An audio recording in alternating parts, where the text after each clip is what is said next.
منچھر جھیل میں مزید 2 کٹ لگانے کے بعد 150 دیہات زیرآب، سیون شہر کے لیے خطرہ برقرار۔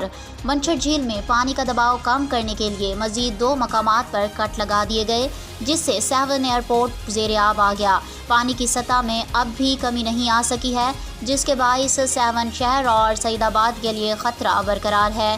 جھیل سے نکلنے والا پانی سیون ٹول پلازا کے قریب انڈس ہائی وے سے ٹکرانے لگا ہے۔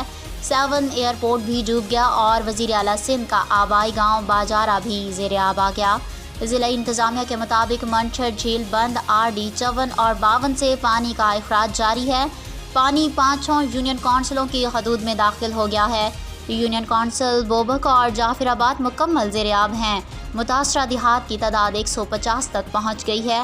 محکمہ انہار کا کہنا ہے کہ منچھر جھیل میں پانی کی سطح کم نہیں ہوئی۔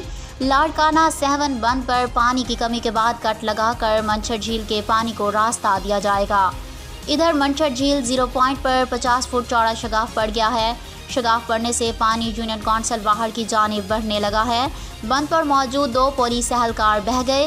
مقامی افراد پولیس اہلکاروں کو بچانے کی کوشش کر رہے ہیں۔ دوسری جانب جوہی اور میہڑ کے رنگ بندوں کو مضبوطی کا کام جاری ہے۔